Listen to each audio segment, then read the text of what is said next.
Hi folks. You know folks, we all must be very grateful to that eco-terrorist organization, that cult group, Sea Shepherd. Yeah! To which I have to say, thank you very much. Domo arigato gozaimasu.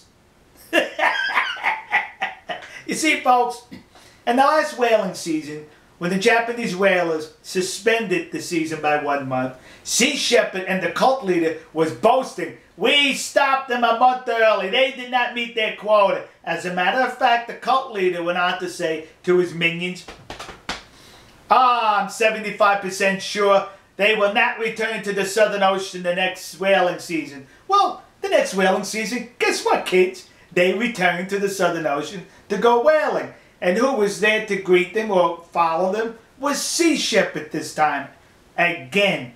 But what was noticeably missing, there was no ramming taking place by Sea Shepherd against the Japanese vessels as transpired previously. And the reason for that is my speculation, is that the girly man, Sea Shepherd, is now claiming that on that one of the vessels, the Japanese vessels, was an armed security detail. So the good captain did not take his rust bucket to Steve Irwin to ram the vessel, fearing he was going to be arrested because there's a warrant out for him. So there was no ramming, so the boarding party could not arrest him and give him that free ocean voyage back to Tokyo. So now what does the good captain do?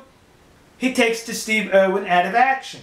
He suspends his anti-whaling activities a month earlier. Last year, the Japanese suspended it a month earlier. This year, once again, Sea Shepherd follows the example, and they ended a month earlier. Well, not Sea Shepherd entirely, because the Bob Barker is continuing to harass the Japanese whalers because the cult leader is not on the Bob Barker, no fear of being boarded.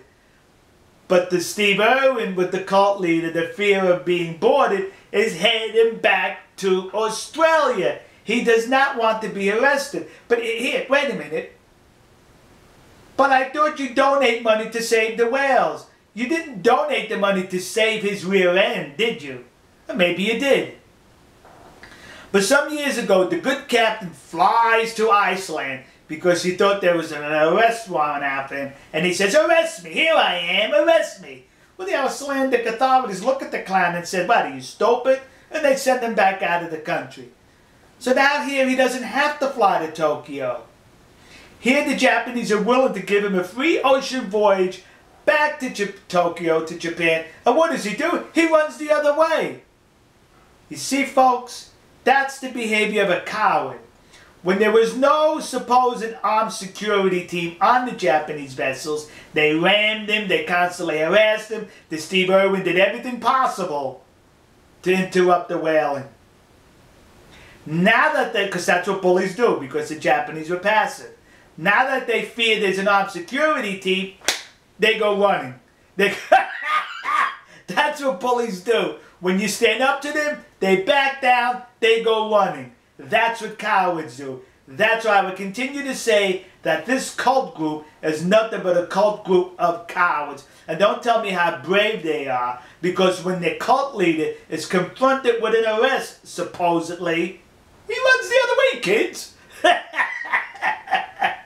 So, once again, to Sea Shepherd, the minions, the cultists, the cult leader, I have to say, thank you very much. Domo arigato gozaimasu. Because your childish activities provide a wealth of laughter for those of us who know how to think reasonably and on our own. And we're able to see that your activities are nothing but eco-terrorists and the activities of cowards. You had the opportunity to show how brave you were by standing up to this armed Japanese security detail. But no, you ran like cowards do. We'll see you. God bless you. God bless America. God bless the nation you happen to be in. God bless Nihon Koku. And congratulations to the Japanese whalers for a bountiful whaling season. See ya.